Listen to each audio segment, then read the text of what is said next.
저희 자유한국당이 잘못을 한 바람에 대선에 패배를 했습니다. 앞으로 여러분과 함께 자유 대한민국의 가치를 지키는데 함께 하도록 하겠습니다. 정말 고맙습니다. 예, 어제 인천공항 상황 여러분 잠깐 들으셨습니다. 홍준표 전 자유한국당 대선 후보, 홍준표 전 지사 어제 귀국을 했습니다. 오면서 한 말이 자유대한민국의 가치를 지키겠다. 이건 사실상 당권 도전을 선언한 거나 마찬가지죠. 시사를 했습니다. 9년 만에 제1야당이 된 자유한국당. 사실은 수장이 누가 되느냐에 따라 당의 위상도 달라지고요. 정부 여당과의 관계도 달라질 수 있기 때문에 그래서 이번 당권 레이스가 더 주목이 되는 겁니다. 자, 이분 역시 자유한국당의 당권 주자로 꼽히는 분이세요. 홍문종 의원 직접 만나보죠. 홍문종 의원님 안녕하세요. 네, 안녕하세요. 홍문종 의원입니다. 우선 자유한국당의 지지율이 오늘 저희가 여론에서도 발표를 합니다만 민주당의 반의 반토막도 안 되는 이 상황. 이거 참 왜 이렇게 된 겁니까? 어떻게 분석하세요?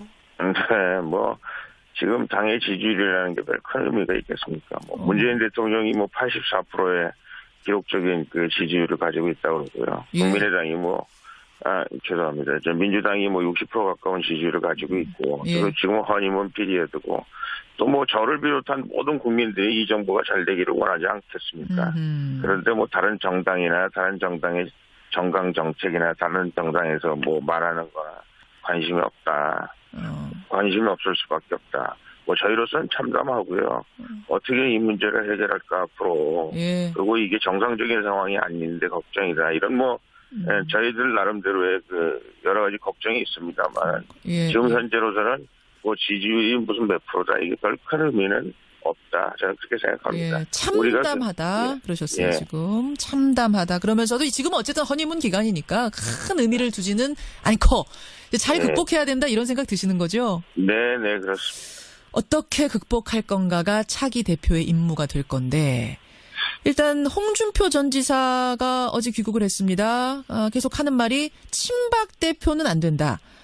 박근혜 전 대통령 탄핵 때 바퀴벌레처럼 숨어 있다가 박 전 대통령이 감옥 가고 나니까 슬금슬금 기어나와서 당권 잡는다고 설친다. 가증스럽다. 이런 얘기를 SNS에 썼어요. 네. 어떻게 읽으셨습니까? 이분의 장점이 이렇게 자극적이고 또 상대방으로 하여금 상당히 좀 당황스럽게 만드는 그런 장점이 있지 않습니까? 장점인가요? 예, 또 이런 상황에서는 장점이라고 본인이 생각할런지도 모르겠습니다. 그리고 아마 당권에 대해서 관심이 있기 때문에 예. 이른바 친박이라고 그렇게 선거 때 이제 친박이 없어졌다. 그리고 제가 이번에는 친홍 대 반홍의 대결이다. 이렇게 여러 가지 말씀을 드렸음에도 불구하고 예. 계속해서 당신이 원하는 프레임으로 마케팅을 하는 것을 보면 그런 데는 다름대로 아주 뛰어난 그런 정치적 자질이 있는 것 같은 그런 생각이 들긴 합니다만은 과연 이제 저희 당으로서 이렇게 하는 것이 그나마 말씀하신 대로 예. 지금 한 자리 숫자다 두 자리 숫자다 이렇게 예. 지지율이 이렇게 떨어진 마당에 예. 정말 이분이 뭘 생각하고 계시는지 걱정이 많이 됩니다. 마케팅의 규제예요? 홍준표 전 지사 쭉 보면? 아니 지금으로 봐서는 이런 상황에서 그렇게 마케팅하는 것이 본인의 존재감도 알리고 또 본인이 당대표 되는데 도움이 된다고 생각해서 이건 도화 언론에서 그리고 당내에서 이렇게 시끌벅적한 거 보면 아무도 관심이 없는데 그래도 그런 관심을 이끌어내는 그런 재주가 있는 거 아닐까 그런 생각이 들 때가 있습니다. 그러면서도 한편으로 생각하면 홍준표 전 지사의 당권 도전, 그러니까 출마가 적절치는 않다고 보시는 모양입니다. 홍 의원께서는. 저는 모르겠습니다. 이거 계속 바뀌는 거긴 합니다만은 지금 수도권에서는 일제히 저희가 3등하지 않았습니까? 그렇습니다. 물론 2등과 3등이라는 게 별로 의미가 없긴 합니다만은 그리고 민주당의 반토막밖에 못했는데요. 이분이 당대표 돼서 이른바 우리 한국당의 아주 강한 지역인 TK 영남 여기는 어떻게 될런지 모르겠습니다만은 수도권에서는 우리가 지금 3등 하자고 하는 거냐. 그리고 이 노이즈 마케팅이라고 그럴까요? 노이즈 마케팅. 본인이 잘하는 그 마케팅 전략은 수도권에서는 안 통하는 전략이고 오히려 수도권에서는 혐오감을 일으키는 그런 전략이 될 수도 있기 때문에 저희가 이제 선거운동을 하면서 그런 걸 많이 느꼈거든요. 그래서 그런 게 걱정이 되는 겁니다. 그러니까 오히려 홍준표 전 지사가 되면 친박 당대표보다 중도 외연 확장이 될 거다라는 말은 적절치 않다고 보시는 거고 이 예견이 아니라고 보시는 거군요. 아니 만약에 말씀하신 대로 우리 홍준표 지사가 말씀하신 대로 그나마 몇 프로 안 되는 데서 친박이라고 하는 사람들 뭐 어떻게 생각하는지 모르겠습니다만 다 저 바퀴벌레라고 하고 다 빼버리면 그러면 뭐 1% 가지고 하겠다는 겁니까? 2% 가지고 하겠다는 겁니까? 그거 다 없어졌다 그러고 그게 뭐 바른정당에서 온 분 그리고 더 나아가서 이제 바른정당이나 더 그 우리가 위원회 확대해야 될 사람들 이런 사람들 다 포함해야 되는 판에 너 자르고 너 안 되고 뭐 이렇게 해가지고 우리 당이 어떻게 그 미래를 겨냥하고 미래를 향해서 나갈 수 있을까 하는 생각을 하니까요. 정말 잠이 안 옵니다. 이분 하시는 말씀을 들으면.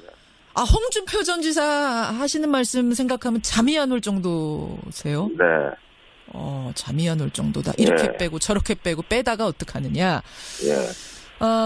근데 홍준표 전 지사는 이제 본인에 대해서 뭐 본인이 출마하겠다 아직 지금 정확하게 얘기한 건 아니지만 이런 얘기를 하셨어요. 지금 강한 야당이 돼야 하는데 거기에 적합한 게 나다. 이대로라면 여당하고 다른 야당들에게 소외될 거다. 한마디로 자유한국당만 쉬운 말로 왕따 될 거다. 이런 걱정을 하시더라고요. 자유한국당이 왕따 되는 길을 그분이 선택하고 있는 거죠. 그분이 만약에 당 대표가 된다 그러면요.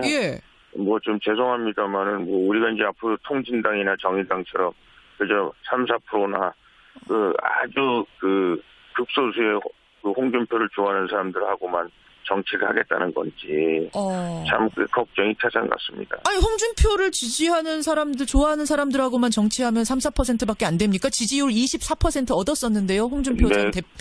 그게 바로 이제 친박이고 바른정당에서 온 분들이고 뭐 여기저기서 그야말로 따나 홍준표를 좋아해서 찍은 게 아니고요. 한국당 나름대로 역할을 해야 된다 그래서 찍은 건데요. 지금 한국당에서 이분이 계산하는 것처럼 자기 좋아하는 사람으로 당대표가 되겠다고 이 사람 자르고 저 사람 자르고 이거 빼고 저거 빼고 그러면요. 제가 보기에는 그렇게 24%는 턱도 없는 일이죠. 그러니까 그 24%라는 게 홍준표를 보고 찍은 게 아니라는 사실이죠. 환상입니까? 그럼 홍준표 전 지사가 나 24% 찍어줬는데 지금 당 지지율은 한 자릿수입니다. 내가 오면 다시 24% 될 겁니다라는 건 환상이라고 보시는 거예요. 환상의 숫자. 그건 애들만 못한 착각은 시계소리죠. 홍준표 전 지사 지금 어제 귀국했는데 이 얘기 들으면 지금 깜짝 놀라시겠는데 착각도 자유다. 그 홍준표 전 지사가 그럼 보수를 대표할 자격이 없다고 보세요? 아니 뭐 이분도 당의 중요한 그 자원 중에 하나라고 저는 생각을 합니다. 그리고 이분의 역할이 충분히 있다고 생각하는데요. 이분이 태도를 바꿔야 돼요.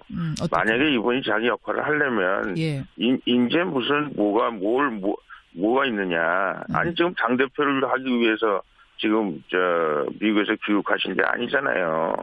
우리 한국당을 재건하고 이른바 우리가 말하는 좌익 세력, 사회주의 세력, 뭐 이런 극좌 세력, 뭐 이런 사람들을 제외한 모든 사람들을 아우르려고 와야 그게 제대로 된 당대표가 되는 거죠.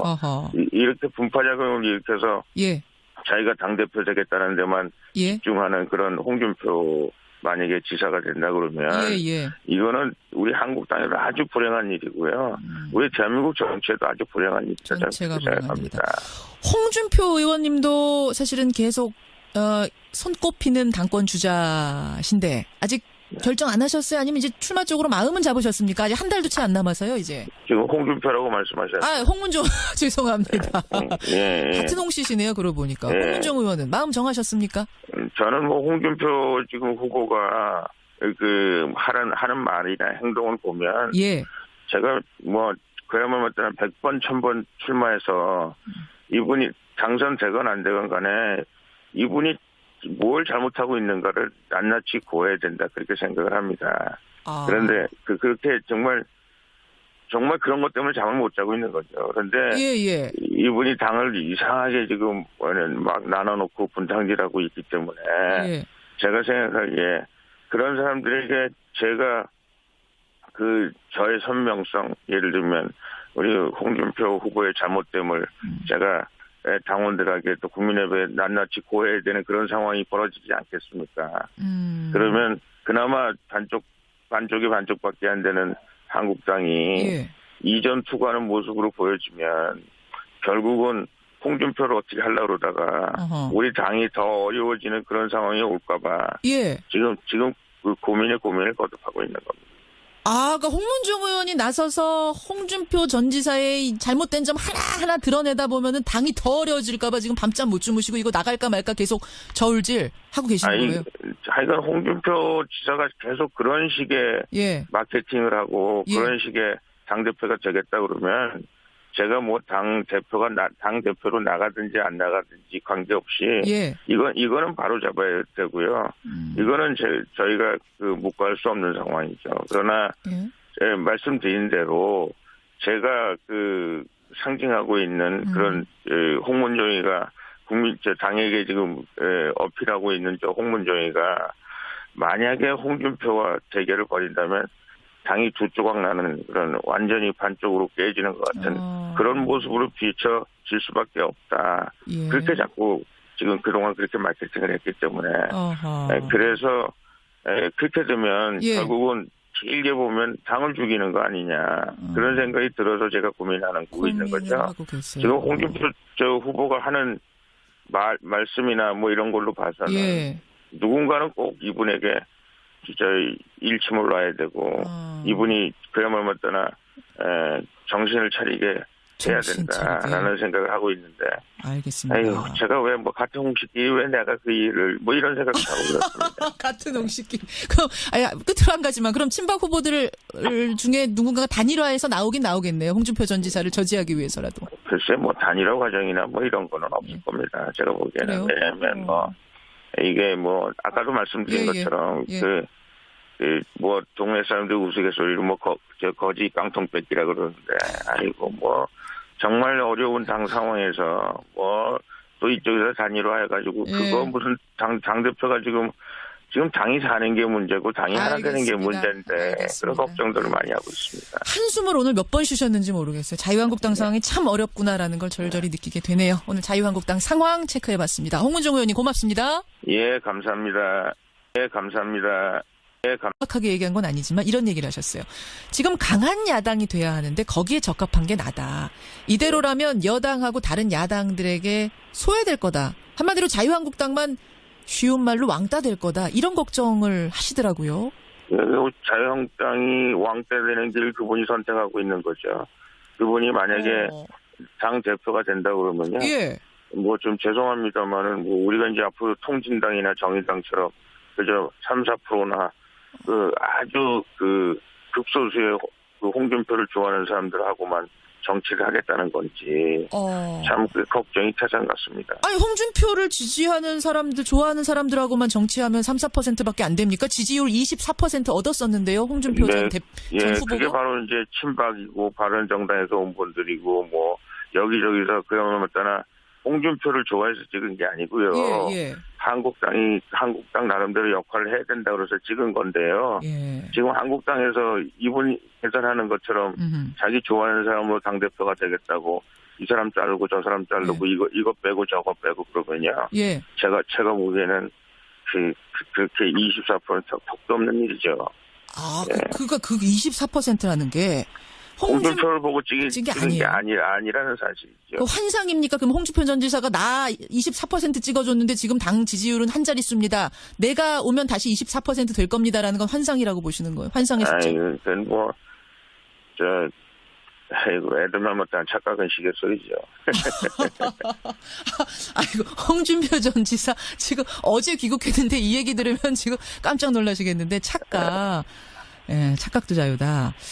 홍준표 전 지사가 그럼 보수를 대표할 자격이 없다고 보세요?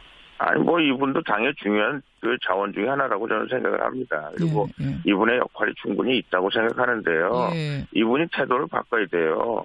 만약에 이분이 자기 역할을 하려면, 이제 무슨, 뭐가 있느냐. 아니, 지금 당대표를 하기 위해서 지금. 적절치는 않다고 보시는 모양입니다, 홍 의원께서는. 저는 모르겠습니다. 이거 계속 바뀌는 거긴 합니다만은. 지금 수도권에서는 일제히 저희가 3등하지 않았습니까? 그렇습니다. 물론 2등과 3등이라는 게 별로 의미가 없긴 합니다만은. 하여간, 그리고 민주당이 반토막밖에 못했는데요.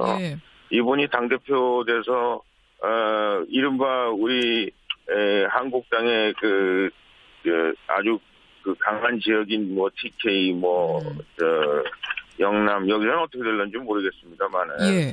수도권에서는 우리가 지금 3등 하자고 하는 거냐.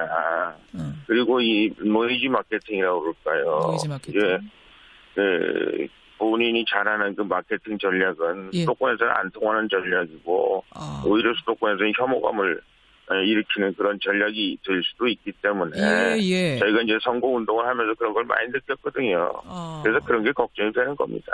그러니까 오히려 홍준표 전 지사가 되면 친박 당대표보다 중도 외연 확장이 될 거다라는 말은 적절치 않다고 보시는 거고, 이 예견이 아니라고 보시는 거군요. 아니, 만약에 말씀하신 대로 우리 홍준표 지사가 말씀하신 대로 그나마 몇 프로 안 되는 데서 친박이라고 하는 사람들 어떻게 생각하는지 모르겠습니다만 다 바퀴벌레라고 하고 다 빼버리면 그러면 1% 가지고 하겠다는 겁니까? 2% 가지고 하겠다는 겁니까? 그거 다 없어졌다 그러고 그게 바른정당에서 온 분 그리고 더 나아가서 이제 바른정당이나 더 우리가 위원회 확대해야 될 사람들 이런 사람들 다 포함해야 되는 판에 너 자르고 너 안 되고 이렇게 해가지고 우리 당이 어떻게 미래를 겨냥하고 미래를 향해서 나갈 수 있을까 하는 생각을 하니까요. 정말 잠이 안 옵니다. 이분 하시는 말씀을 들으면. 홍준표 전 지사 하시는 말씀 생각하면 잠이 안 올 정도세요? 네. 잠이 안 올 정도다. 이렇게 빼고 저렇게 빼고 빼다가 어떡하느냐. 근데 홍준표 전 지사는 이제 본인에 대해서 본인이 출마하겠다 아직 지금 미국에서 교육하신 게 아니잖아요. 우리 한국당을 재건하고 이른바 우리가 말하는 좌익 세력, 사회주의 세력, 이런 극좌 세력, 이런 사람들을 제외한 모든 사람들을 아우르려고 와야 그게 제대로 된 당대표가 되는 거죠. 이렇게 분파작용을 일으켜서 자기가 당대표 되겠다는 데만 집중하는 그런 홍준표 만약에 지사가 된다 그러면 이거는 우리 한국당에도 아주 불행한 일이고요. 우리 대한민국 정치에도 아주 불행한 일이라고 생각합니다. 홍준표 의원님도 사실은 계속 손꼽히는 당권 주자신데 아직 결정 안 하셨어요? 아니면 이제 출마 쪽으로 마음은 잡으셨습니까? 아직 한 달도 채 안 남아서요, 이제. 지금 홍준표라고 말씀하셨어요. 홍문종 죄송합니다. 같은 홍 씨시네요, 그러고 보니까. 홍문종 의원은 마음 정하셨습니까? 저는 홍준표 지금 후보가 하는 말이나 행동을 보면 제가 그야말로 100번, 1000번 출마해서 이분이 당선되건 안 되건 간에 이분이 뭘 잘못하고 있는가를 낱낱이 고해야 된다 그렇게 생각을 합니다. 그런데 그렇게 정말 그런 것 때문에 잠을 못 자고 있는 거죠. 그런데 이분이 당을 이상하게 지금 막 나눠놓고 분탕질하고 있기 때문에 제가 생각하기에 그런 사람들에게 제가 저의 선명성 예를 들면 우리 홍준표 후보의 잘못됨을 제가 당원들에게 또 국민의회에 낱낱이 고해야 되는 그런 상황이 벌어지지 않겠습니까? 그러면 그나마 반쪽이 반쪽밖에 안 되는 한국당이 이전 투구하는 모습으로 보여지면 결국은 홍준표를 어떻게 하려고 그러다가 우리 당이 더 어려워지는 그런 상황이 올까봐 지금 그 고민을 거듭하고 있는 겁니다. 그러니까 홍문종 의원이 나서서 홍준표 전 지사의 잘못된 점 하나하나 드러내다 보면은 당이 더 어려워질까봐 지금 밤잠 못 주무시고 이거 나간 기간이니까 큰 의미를 두지는 않고 잘 극복해야 된다 이런 생각 드시는 거죠? 네, 그렇습니다. 어떻게 극복할 건가가 차기 대표의 임무가 될 건데 일단 홍준표 전 지사가 어제 귀국을 했습니다. 계속 하는 말이 친박 대표는 안 된다. 박근혜 전 대통령 탄핵 때 바퀴벌레처럼 숨어 있다가 박 전 대통령이 감옥 가고 나니까 슬금슬금 기어 나와서 당권 잡는다고 설친다. 가증스럽다. 이런 얘기를 SNS에 썼어요. 네. 어떻게 읽으셨습니까? 뭐 이분의 장점이 이렇게 자극적이고 또 상대방으로 하여금 상당히 좀 당황스럽게 만드는 그런 장점이 있지 않습니까? 그리고 장점인가요? 예, 예. 또 이런 상황에서는 장점이라고 본인이 생각할런지도 모르겠습니다. 그리고 아마 당권에 대해서 관심이 있기 때문에 예. 이른바 친박이라고 그렇게 선거 때 이제 친박이 없어졌다. 그리고 제가 이번에는 친홍 대 반홍의 대결이다. 뭐 이렇게 여러 가지 말씀을 드렸음에도 불구하고 예. 계속해서 당신이 원하는 프레임으로 마케팅을 하는 것을 보면 그런 데는 나름대로 아주 뛰어난 그런 정치적 자질이 있는 것 같은 그런 생각이 들긴 합니다만은 과연 이제 저희 당으로서 이렇게 하는 것이 그나마 뭐 말씀하신 대로 뭐 예. 지금 한 자리 숫자다 두 자리 숫자다 이렇게 예. 지지율이 이렇게 떨어진 마당에 예. 정말 이분이 뭘 생각하고 계시는지 걱정이 더 많이 됩니다. 마케팅의 규제예요? 홍준표 전 지사 쭉 보면? 아니 뭐 지금으로 봐서는 뭐 이런 상황에서 그렇게 마케팅하는 것이 네. 본인의 존재감도 알리고 또 본인이 당대표 되는데 도움이 된다고 생각해서 이건 뭐 도화 언론에서 그리고 당내에서 이렇게 시끌벅적한 거 보면 예. 뭐 아무도 관심이 없는데 그래도 그런 관심을 이끌어내는 그런 재주가 있는 거 아닐까 그런 생각이 들 때가 있습니다. 그러면서도 한편으로 생각하면 홍준표 전 지사의 당권 도전, 그러니까 출마가 저희 자유한국당이 잘못을 한 바람에 대선에 패배를 했습니다. 앞으로 여러분과 함께 자유 대한민국의 가치를 지키는데 함께 하도록 하겠습니다. 정말 고맙습니다. 예, 어제 인천공항 상황 여러분 잠깐 들으셨습니다. 홍준표 전 자유한국당 대선 후보, 홍준표 전 지사 어제 귀국을 했습니다. 오면서 한 말이 자유대한민국의 가치를 지키겠다. 이건 사실상 당권 도전을 선언한 거나 마찬가지죠. 시사를 했습니다. 9년 만에 제1야당이 된 자유한국당. 사실은 수장이 누가 되느냐에 따라 당의 위상도 달라지고요. 정부 여당과의 관계도 달라질 수 있기 때문에 그래서 이번 당권 레이스가 더 주목이 되는 겁니다. 자, 이분 역시 자유한국당의 당권 주자로 꼽히는 분이세요. 홍문종 의원 직접 만나보죠. 홍문종 의원님 안녕하세요. 네, 안녕하세요. 홍문종 의원입니다. 우선 자유한국당의 지지율이 오늘 저희가 여론에서도 발표를 합니다만 민주당의 반의 반토막도 안 되는 이 상황. 이거 참 왜 이렇게 된 겁니까? 어떻게 분석하세요? 네, 뭐 지금 당의 지지율이라는 게 별 큰 의미가 있겠습니까? 문재인 대통령이 84%의 기록적인 지지율을 가지고 있다고 그러고요. 예. 국민의당이 죄송합니다. 민주당이 60% 가까운 지지율을 가지고 있고, 예. 그리고 지금 허니문 피리어드고, 또 저를 비롯한 모든 국민들이 이 정부가 잘 되기를 원하지 않겠습니까? 그런데 다른 정당이나 다른 정당의 정강 정책이나 다른 정당에서 말하는 거나 관심이 없다. 관심이 없을 수밖에 없다. 저희로서는 참담하고요. 어떻게 이 문제를 해결할까 앞으로. 예. 그리고 이게 정상적인 상황이 아닌데 걱정이다. 이런 저희들 나름대로의 여러 가지 걱정이 있습니다만 예. 지금 현재로서는 지지율이 무슨 몇 프로다 이게 별 큰 의미는 없다. 저는 그렇게 생각합니다. 예. 참담하다 그러셨어요. 예. 지금 참담하다 그러면서도 지금 어쨌든 허니문